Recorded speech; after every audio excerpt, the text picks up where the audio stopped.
The mess hall buzzed with noise and laughter as 200 recruits celebrated another day of survival at Aegis Prime. At a corner table near the recycling units, Han Yuna sat alone with her meal tray. She ate slowly, methodically, her eyes fixed on the table surface. Around her, groups of pilots shouted stories about their simulation scores and near misses during training exercises. Nobody looked at her. Nobody ever did. Park Min-ho stood at the center of the largest group, his voice carrying across the entire hall. He was tall, confident, with the kind of smile that made instructors remember his name. Today he was telling everyone about his perfect run through the asteroid field simulation. 12 other recruits hung on every word. Min-ho had that effect on people. He made everything sound important, even the simple things. Kang Ji-woo sat with the other top performers, her posture straight and proud. She had scored highest on the weapons accuracy test that morning. Someone asked her about technique, and she explained in detail, enjoying the attention. Her squadron loved her. The instructors loved her. Everyone knew Ji-woo would graduate with honors. Yuna finished her meal and stood up. She carried her tray to the return station, walking past Min-ho's group. He was laughing about something. His elbow nearly knocked into her, but he did not notice. She stepped aside smoothly, avoiding the collision without breaking stride. Nobody saw that either. The training station existed in deep space, a massive structure where the Interstellar Coalition prepared pilots from 12 different species. Humans were considered decent fighters, nothing special, but acceptable. The real warriors, everyone said, were the reptilian Vextar or the massive Krell with their 4 arms. Humans were just average. Commander Vextar thought so too. He was a towering reptilian with scales that gleamed under the station lights. During formation that afternoon, he walked past each recruit, examining their stance and bearing. When he reached Min-ho, he nodded with approval. When he passed Ji-woo, he grunted with respect. When he walked past Yuna, his eyes moved over her like she was part of the wall. The afternoon combat simulation paired recruits randomly. Yuna found herself assigned to Blue Squadron rear position. It was always rear position. The squad leader, a human named Kim Jun-ho, gave quick orders to everyone. He told Min-ho to take point. He told Ji-woo to guard the flank. He told Yuna to follow and provide support if needed. The simulation loaded. They were defending a supply convoy against pirate raiders. Jun-ho charged forward with aggressive tactics. Min-ho followed, weapons blazing. Ji-woo covered them with precise shots. Yuna stayed back, watching, learning. She noticed how the enemy AI adapted to Jun-ho's patterns. She saw the opening on the left side that nobody else used. She observed the timing of the pirate formations. Blue Squadron won the exercise. Jun-ho and Min-ho celebrated with chest bumps. Ji-woo smiled at their success. The instructor, an insectoid named Fall, marked high scores for the 3 of them. Yuna's name appeared at the bottom of the results screen with a simple note: adequate performance. Nobody asked her opinion on the fight. Nobody wondered what she had seen. That night, after mandatory rest period began, Yuna waited in her bunk. Her roommate, another human recruit, snored loudly. At midnight, Yuna dressed in her flight suit and walked through the empty corridors to the simulation bay. The night shift security guard, aboard Krell, waved her through without questions. Late-night practice was allowed, just unusual. She loaded a simulation. Not the easy ones they ran during the day.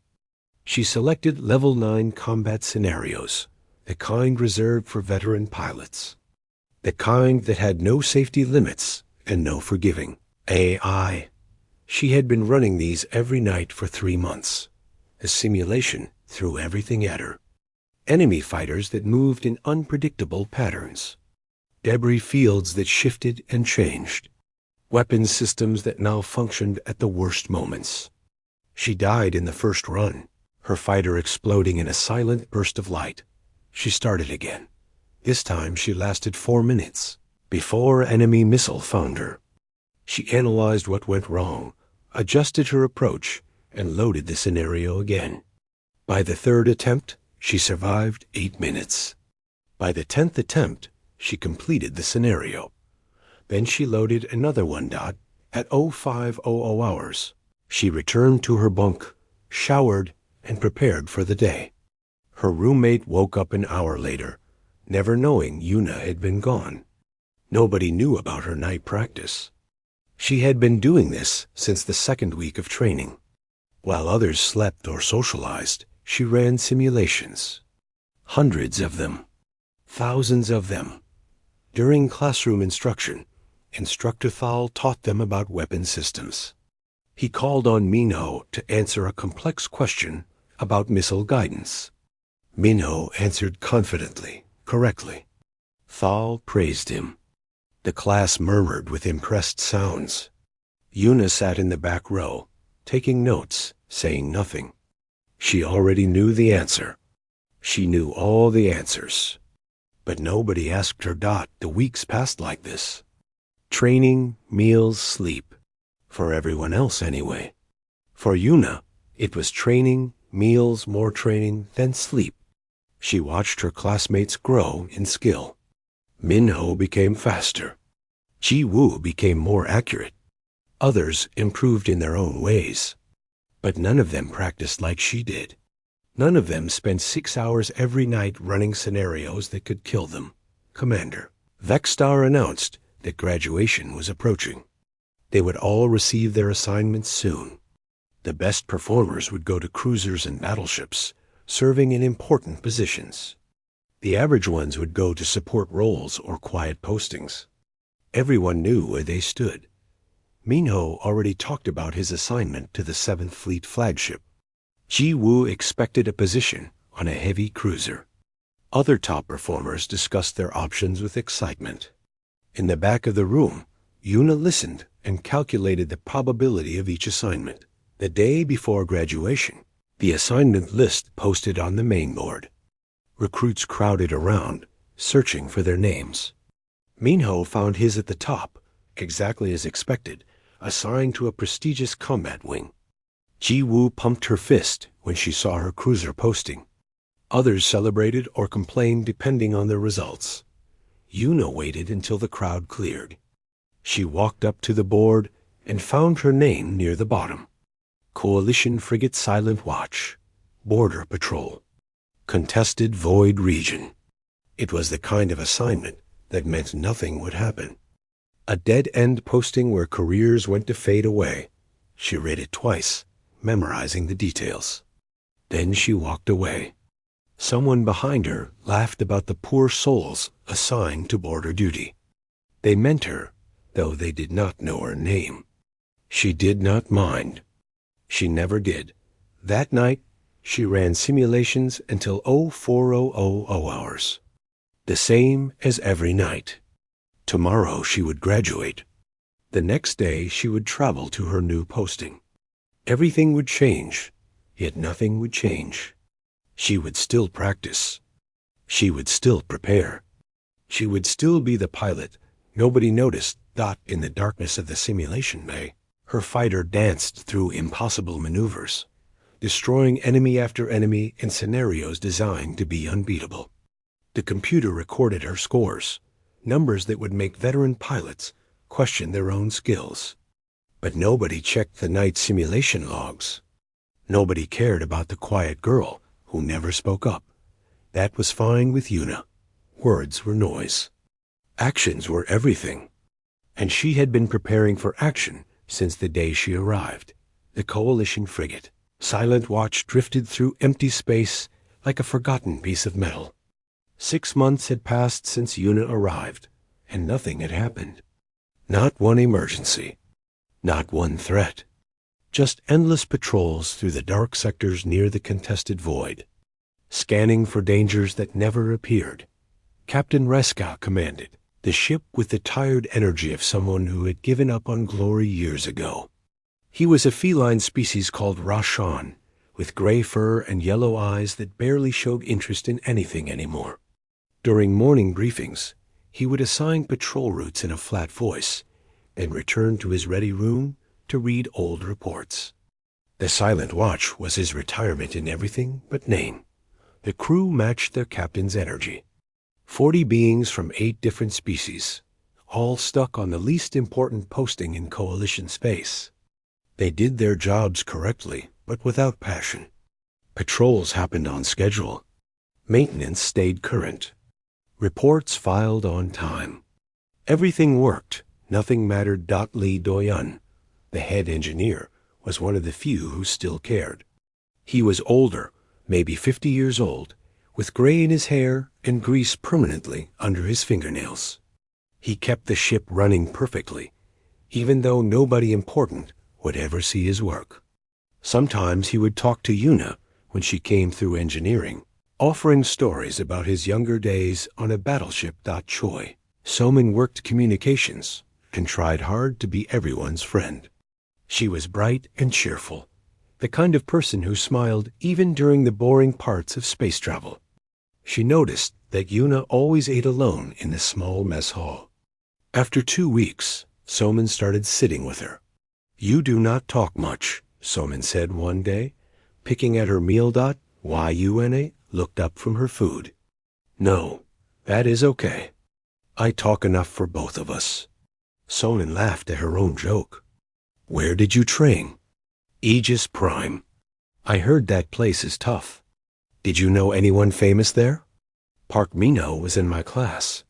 Somin's eyes went wide. "The Park Minho? The one who just made ace status on the 7th Fleet flagship?" "Yes, same person." "Wow, were you friends?" Yuna thought about it. Minho had never learned her name. No, different squadrons. Somin tried many times to draw Yuna into longer conversations.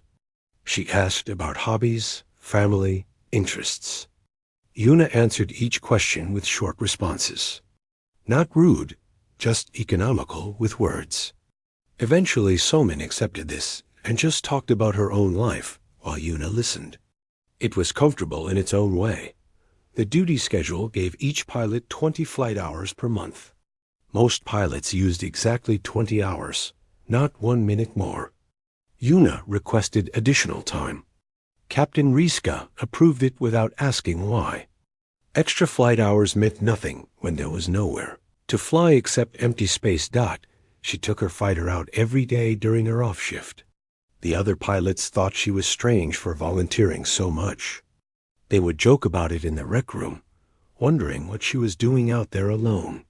Flying circles, they guessed. Trying to impress the captain, maybe. Yuna did not care what they thought. In the darkness beyond the ship, she practiced. The movements from her night simulations became real maneuvers. She would dive toward asteroids, pulling up at the last possible moment. She would cut her engines and drift, learning to feel the ship's momentum. She would fire her weapons at debris, calculating angles and velocities by instinct. Doyun noticed her flight time logs one day while running maintenance checks. 300 hours in 6 months. That was 15 times the required amount. He pulled up her training records from Aegis Prime, curious about this quiet pilot who never stopped flying. What he found made him read everything twice. Her official scores were average. But buried in the system files, he found the night simulation logs. Thousands of hours. Scenarios that veteran pilots avoided. Success rates that did not make sense. He sat in engineering for 20 minutes, just staring at the numbers. The next time Yuna came through for a pre-flight check, Doyan asked, "How long have you been practicing advanced combat scenarios?" Yuna paused. "Since week 2 of basic training." "Every night?" "Yes. Why?" She considered the question like it was a complex equation. "Because I might need to know how." Doyan wanted to ask more, but Yuna had already moved toward the flight deck. He watched her go, wondering what kind of person prepared so hard for a war that would never come to a forgotten border frigate. The missions were simple. The Silent Watch would patrol a designated sector, scan for anomalies, and move to the next sector. They saw asteroids, cosmic dust, and occasionally old debris from ancient battles. No ships, no threats. No reason to be alert. During flight patrols, Una flew her assigned routes exactly. She never deviated, never complained, never requested changes. The flight officer barely remembered to include her in mission reports. She was just that forgettable. But when she took her personal practice flights, she was different. Doyon started watching her flights on the external cameras when he had spare time. She moved the fighter in ways that should not be possible with a standard coalition design. Rolls that used every degree of rotation. Approaches to asteroids that left centimeters of clearance. She was testing limits that nobody else knew existed. Soman found out about the practice flights during a conversation in the mess hall. "You fly every day during your off time?" She asked. "Yes, for fun." "For preparation."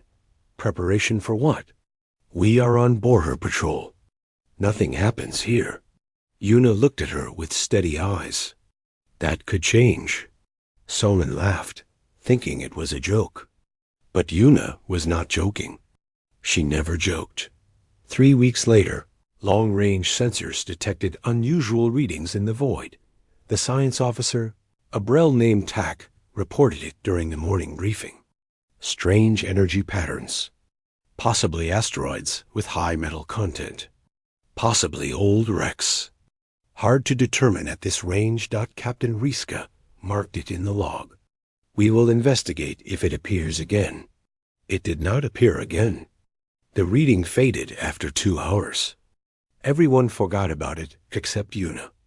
She pulled the sensor data and studied it in her quarters. The energy signature was wrong for asteroids. Wrong for wrecks. It looked like ships, but ships that were hiding their presence. She mentioned it to Doyon the next day. "You think something is out there?" He asked. "I think the readings do not match natural phenomena." "What matches them?" "Ships using active camouflage. Or phase shift technology." Doyon frowned. "The Coalition does not have phase shift technology." "No, we do not." The implication hung between them. If it was not Coalition technology, then it belonged to someone else. Someone unknown. Someone watching. An intelligence brief came through 2 days later. It mentioned the Vekar Horde, an old story used to scare new recruits. The brief dismissed them as myth. There was no evidence they existed. No confirmed sightings. No wreckage. No proof. Just stories from paranoid pilots who spent too long in deep space. Captain Riska did not even read the full brief. He filed it and returned to his usual routine. The crew continued their boring work. Everything stayed the same. Una increased her practice flights to 8 hours per day. She started running combat scenarios in her head during mealtimes, working through possible attack patterns. She checked her fighters' weapon systems twice per day instead of once per week. She studied the ship's defensive capabilities and found them wanting. Soman noticed the change. "You are more serious lately." "Yes. Why?" "I have a feeling." "About what?" Una did not answer. How could she explain that 10,000 hours of combat simulations had taught her to recognize danger? How could she describe the way those sensor readings made her skin prickle? It was not logical. It was instinct built from endless preparation. On the night it happened, Una was already awake. She often was. Sleep came in short bursts between practice sessions and mental reviews. At 0300 hours, she was sitting on her bunk, running through evasive maneuvers in her mind, when the proximity alarms screamed to life. She was in her flight suit and moving before anyone else reacted. The corridors filled with confused crew members, stumbling from their quarters. Una ran past them, her boots silent on the metal floor, heading for the flight deck. Behind her, Captain Riska's voice echoed through the ship's communication system. All hands to battle stations. Unknown contacts. Multiple signatures. This is not a drill. Doyen saw her sprint past engineering. He called after her, "Be careful out there." Yuna did not slow down. There was no time for careful. The feeling she had been preparing for, the danger she knew was coming, had finally arrived. 6 months of waiting. 6 months of practice. 6 months of being ignored and forgotten on a useless border posting. None of that mattered now.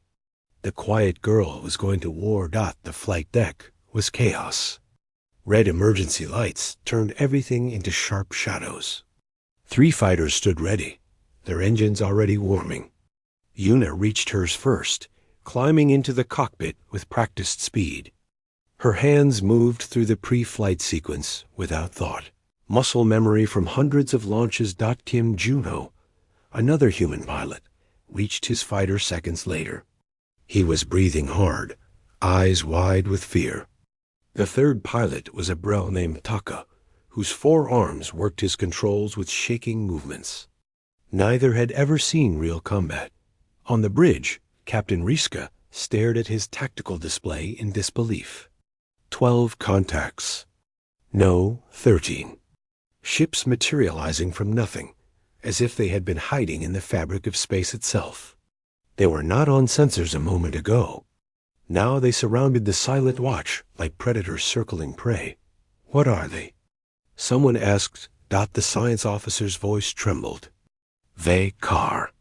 The word fell into silence. Everyone knew the stories, the myths, the warnings that veteran pilots whispered after too many drinks. The Vekar horde was real, and they were here. Communications, send distress signal, Riska ordered. All frequencies. Full power. Somin tried. Her board lit up with error messages. Captain, we are being jammed. Nothing is getting through. The Vekchar ships were unlike anything in Coalition databases. They looked organic, grown rather than built. Black surfaces that seemed to absorb light. Weapons ports that opened like mouths. They moved in perfect formation, closing the distance. Riska made the only choice he had. Launch fighters. Buy us time to retreat. The 3 fighters dropped from the silent watch's belly and ignited their engines. Junho took the lead by default, being the senior pilot. Taka moved to his right flank. Yuna fell into position behind them, where support pilots always went. The Vekar responded immediately. 6 of their ships broke from formation, moving to intercept. They did not fly like normal ships. They stuttered through space, phasing in and out of visibility, appearing in new positions without crossing the distance between. Junho's voice cracked over the communication channel. What is happening? How are they doing that? Nobody answered because nobody knew. The first Vekar ship fired. A beam of purple energy crossed the distance in a heartbeat. Taka tried to dodge. His fighter exploded, pieces scattering across the void. Just like that, they were 2.JUNHO screened and fired everything he had. Missiles and bullets streaked toward the Vekar ships. The enemy phased out of reality. The weapons passed through empty space. They phased back in behind Junho. Another purple beam. Another explosion. Another coalition pilot dead in seconds. Yuna was alone. On the bridge, Riska watched the tactical display in horror. 2 fighters gone in under a minute. The third, the quiet one whose name he could barely remember, was still out there. Alone against 6 Vekar warships. Order her back, someone said. Riska opened the channel. Pilot, return to ship immediately. That is an order. Yuna's voice came back, steady and calm. Permission to engage autonomously, Captain. Autonomously. That meant she wanted no commands, no oversight, no intervention. She wanted to fight her way. Riska looked at the tactical display. The Vekar were advancing on the Silent Watch. His ship could not outrun them. His weapons could barely scratch their hulls. They had minutes at best. "Granted," he said quietly. "Emperor's mercy upon you, pilot." Yuna cut her engines and drifted. It was not a maneuver anyone expected. The Vekar certainly did not. They phased toward where she should have been, appearing in empty space. For 1 second, they were vulnerable. She fired her cannons, holding the trigger down, tracking the lead ship. Rounds tore through its hull before it could phase again. It died in silence, breaking apart. 5 left. The bridge crew of the Silent Watch stopped breathing. On their screens, they watched Yuna's fighter move in ways that defied logic. She was not flying. She was dancing. Every roll, every turn, every burst of acceleration happened at the exact moment it needed to dot the Vekar adapted. 2 ships phased in above her. 2 below. 1 behind. They fired together, beams converging on her position. She was not there. She had calculated their pattern, understood their timing. Her fighter slipped through a gap that existed for half a second. Her return fire crippled the ship above her. It spun away, trailing atmosphere. 4 left. Dayan stood in engineering, watching through the external cameras. He had seen a lot in his years with the Coalition. He had never seen this.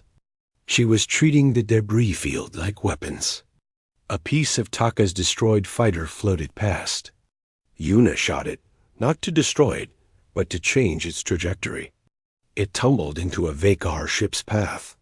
The ship phased to avoid it, appearing exactly where Yuna had predicted. Her missiles hit it dead center. 3 left. The Vekar changed tactics. They stopped phasing randomly.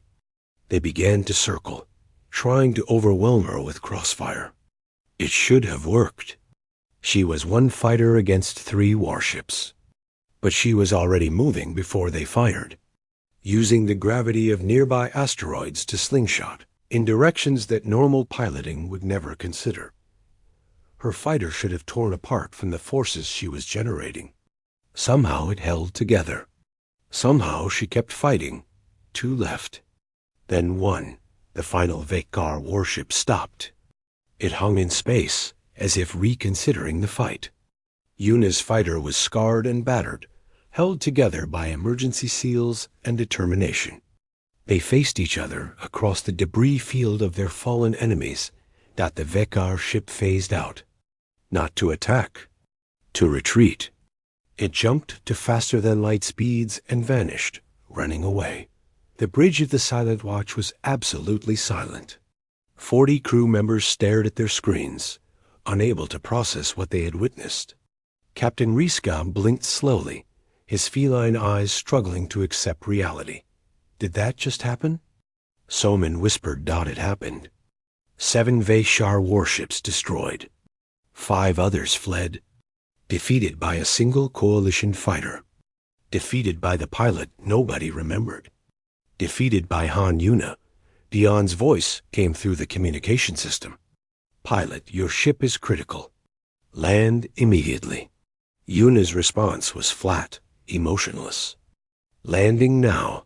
Her fighter limped back to the Silent Watch. The landing was rough but controlled.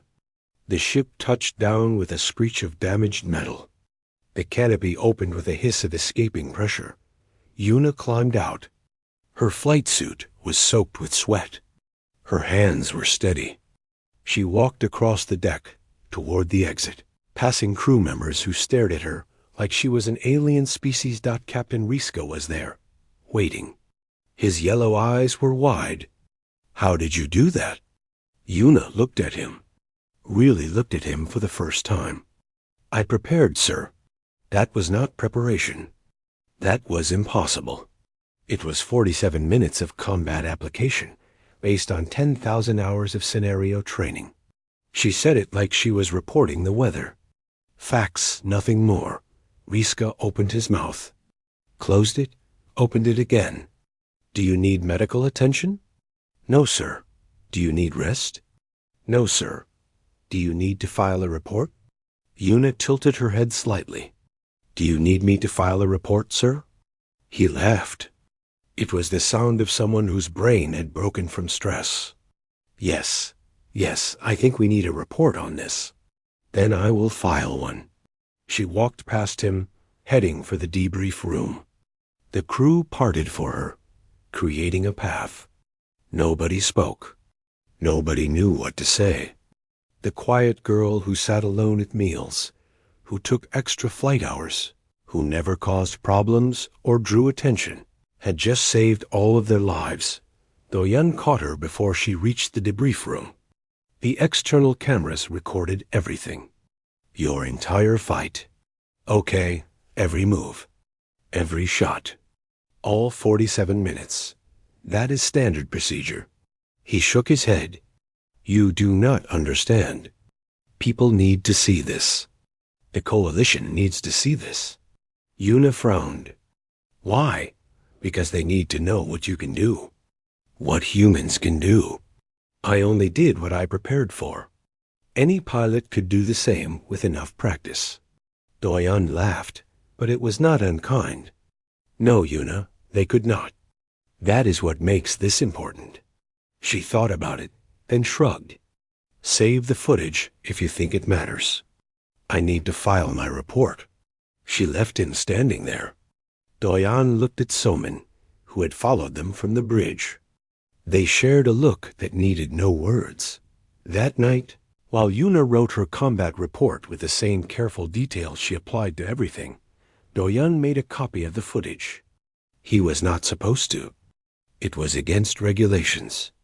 But some things were more important than rules. He sent it to Somin. She looked at it, then looked at him. Are you sure? Do it, he said. Somin uploaded the footage to the Coalition's secure channels for tactical analysis. Just routine combat documentation, the report said. Nothing special. Just another border skirmish. She tagged it.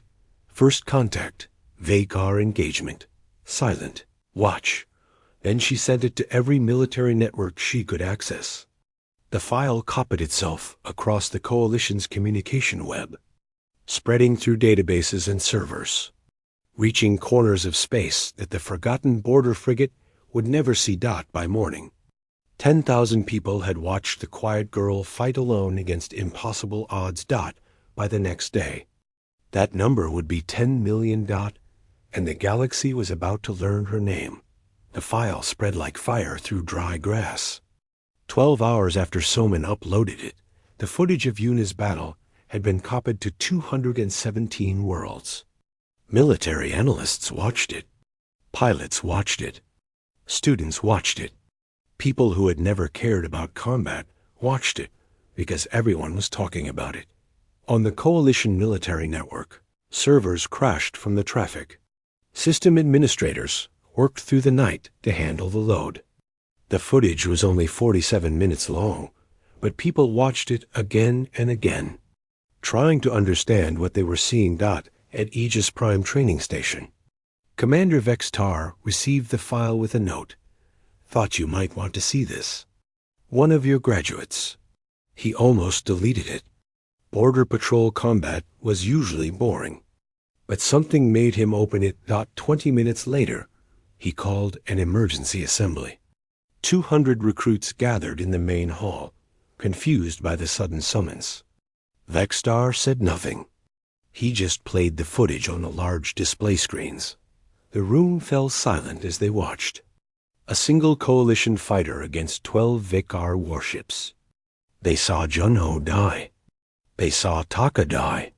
They saw the quiet pilot continue alone. The camera angles switched between external views and tactical overlays. Every impossible maneuver. Every perfect shot. Every moment of a battle that should have ended in seconds, but lasted 47 minutes. When it finished, nobody spoke. Vextar looked at the recruits. His voice was quieter than usual. Her name is Han Yuna. She graduated from this station 6 months ago. I do not remember her. I walked past her every day during formation. I never learned her name. He paused. Learn from my mistake. The best warriors are not always the loudest. In another part of the station, Instructor Thal watched the footage alone in his quarters. He pulled up Yuna's training records. Average scores. Adequate performance. Passed all requirements, but showed no exceptional talent. That was what his notes said. He looked at the night simulation logs. His mandibles clicked together in shock. She had run more scenarios than any recruit in station history. She had practiced more in 6 months than most pilots practiced in 5 years.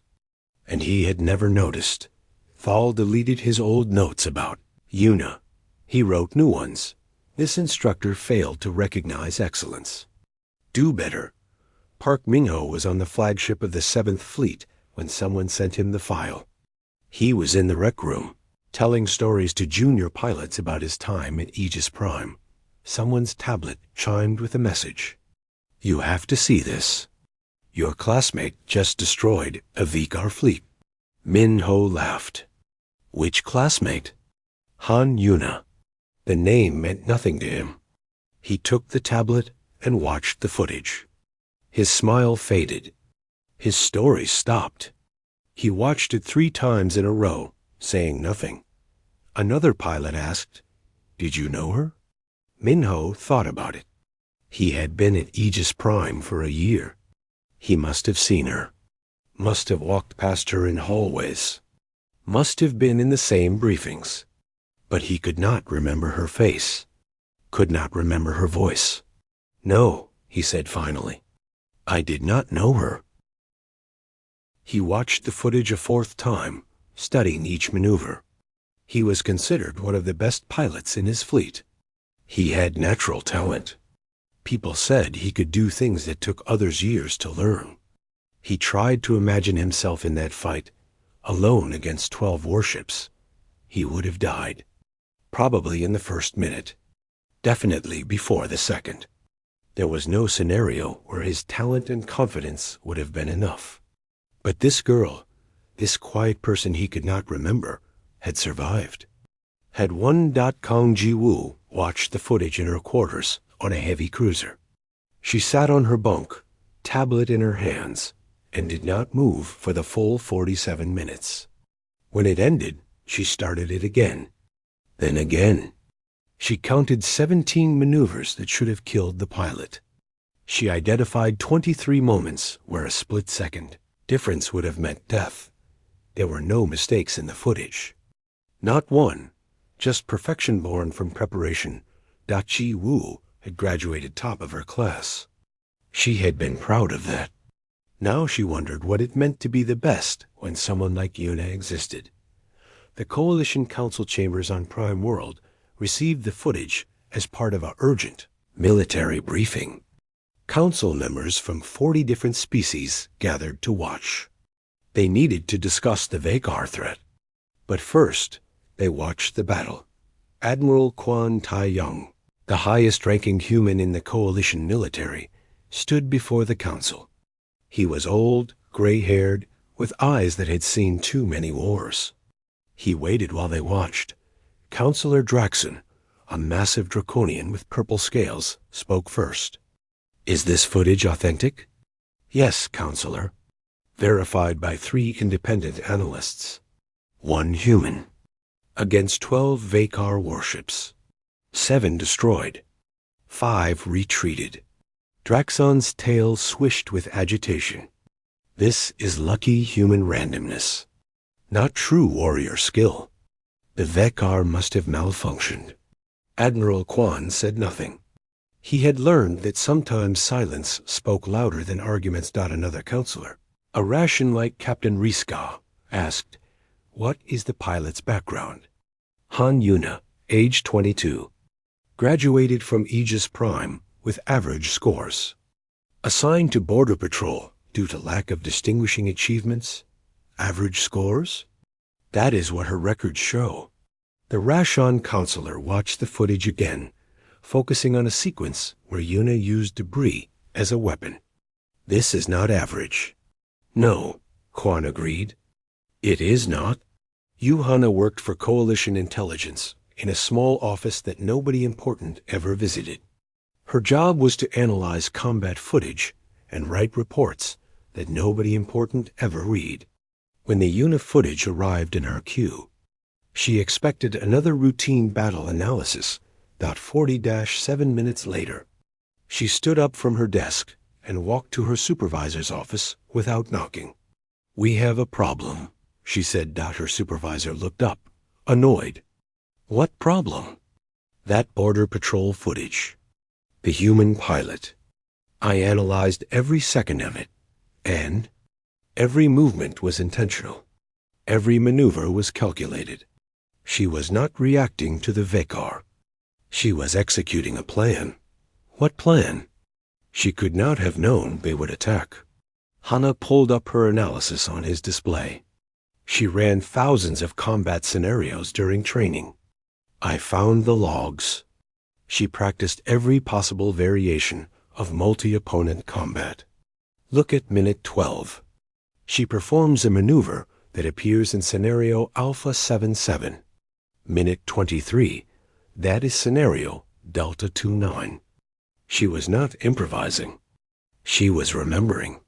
The supervisor stared at the data. She memorized combat scenarios?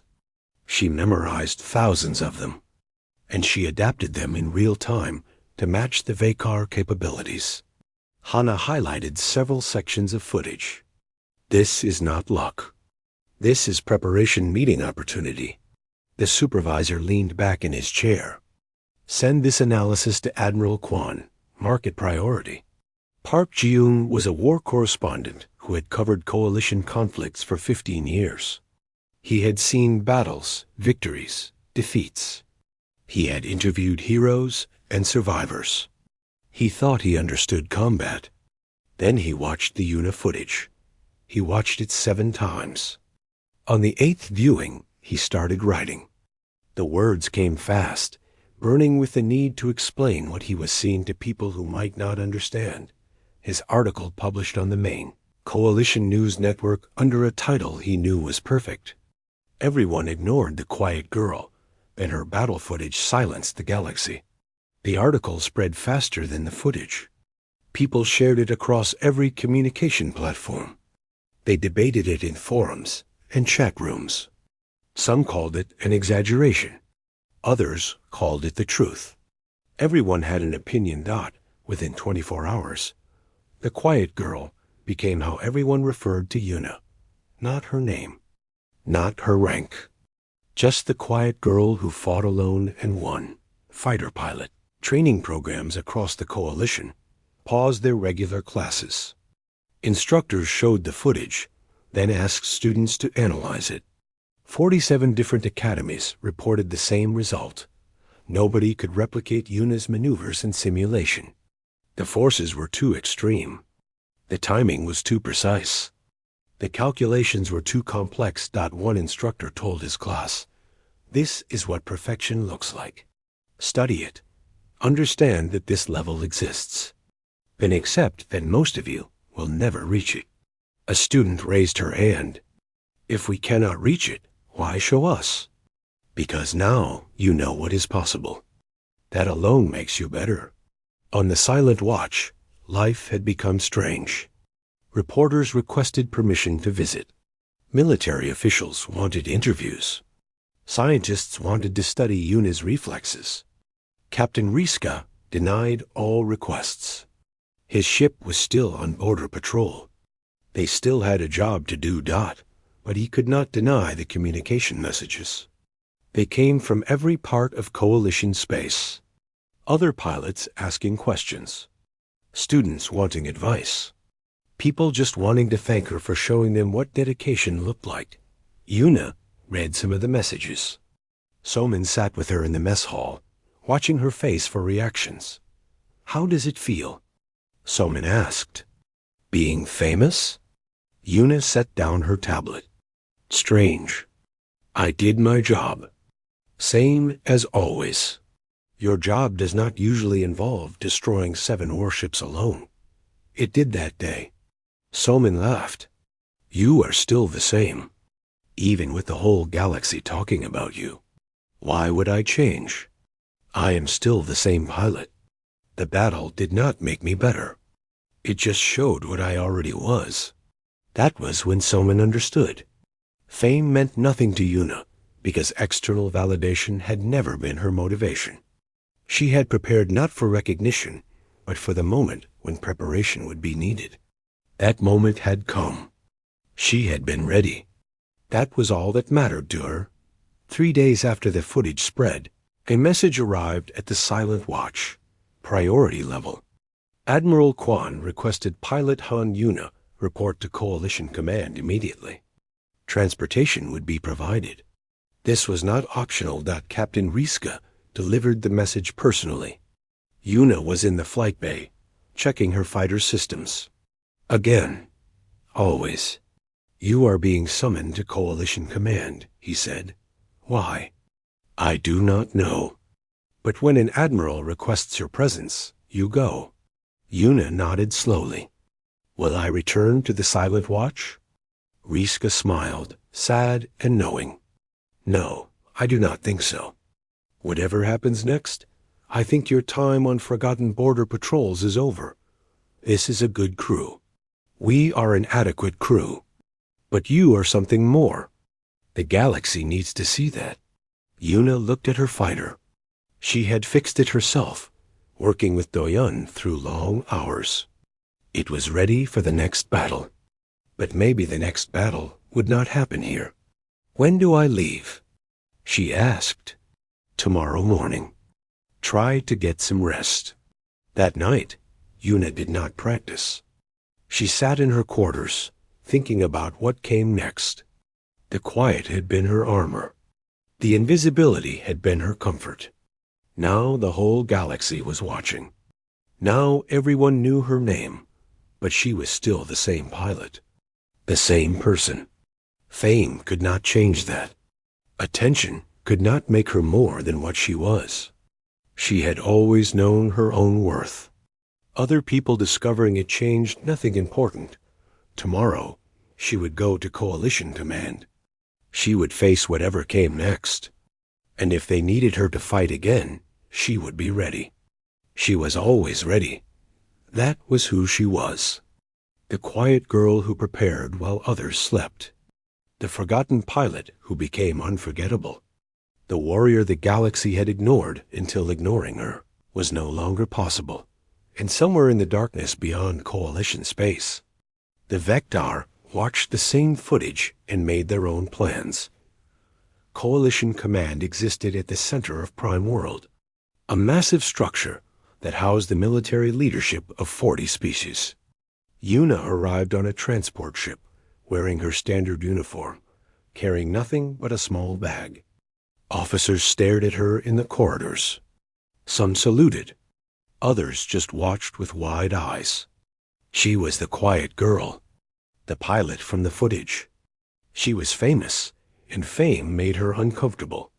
Admiral Kwan Taeyong met her in a private office, away from the crowds. He was older than she expected, with gray hair and tired eyes. But when he looked at her, those eyes were sharp and evaluating. Pilot Han Yuna, he said. Do you know why you are here? No, sir. The Vekar. They are not a myth. We know that now. He pulled up a star map. Red markers indicated attacks. Dozens of them. Since your battle, they have hit 17 border outposts. They are testing our defenses. Preparing for something larger. An invasion. Yes.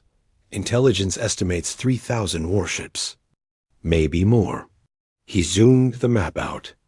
We have 800 ships that can match them in combat. We will lose. Yuna studied the map. The numbers were bad. Very bad. What do you need from me? I watched your footage. All 47 minutes. Then I read your complete training records, the night simulation logs. He smiled slightly. You ran more combat scenarios than any 10 pilots combined. Do you know what that tells me? That I practice a lot. It tells me you understand preparation. You understand that battles are won before they start. He turned off the map. I am offering you command of an experimental squadron. New ships, best technology. You would select the pilots. Train them your way. I prefer to fly, sir. Not command. Kwan nodded like he expected that answer. Then fly. But select pilots who can lead. Train them to think like you. Prepare them like you prepared yourself. Yuna considered it. I would need access to advanced simulation systems. Unrestricted hours. No oversight on training methods. Granted. I would need pilots who value preparation over natural talent. You will have full selection authority. She thought about the quiet people. The ones like her, sitting in back rows, practicing while others slept. They existed. She had seen them. I accept. The selection process took 2 weeks. Yuna reviewed files on 3,000 coalition pilots. She did not look at their scores. She did not care about their achievements. She looked at their practice logs, their simulation hours, the time they spent preparing when nobody was watching. She found 5. Lee Suho was a human pilot from a mining colony. His official records showed poor performance in group exercises, but his personal simulation logs showed 800 hours of solo practice. He trained every night, same as Yuna. When she messaged him with the offer, his response was simple. When do we start? Bei Jiong had washed out of elite training twice.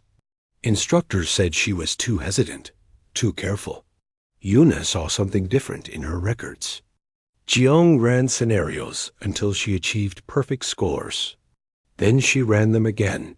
She was not hesitant. She was thorough. She arrived at Coalition Command with a bag full of tactical manuals and a quiet determination that Yuna recognized Nam Hyun Woo was Rashan, the feline species. He had been demoted for refusing a suicide mission that killed his entire squadron.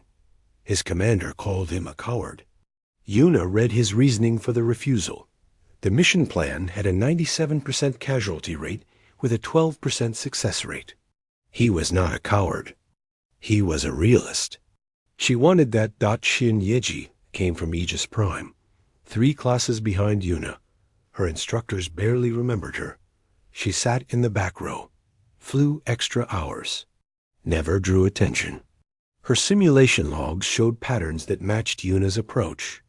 When they met for the first time, Yeji said, I watched your footage.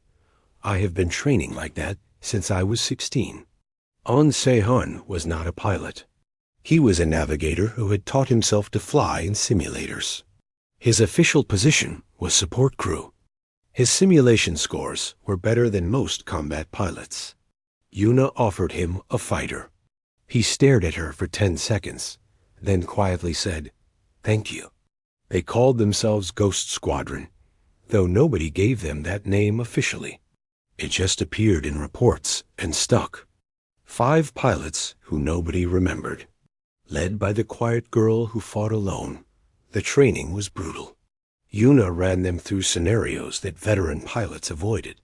She made them practice until their hands shook and their eyes could not focus. She pushed them past their limits, then pushed further. Not with cruelty, but with understanding. She knew what they could become, because she had become it herself. 3 months passed. The Vakar attacks increased. The coalition mobilized its fleets. Everyone knew the invasion was coming. The only question was when. Late one night, Yuna found Suho still in the simulation bay. It was 040 hours.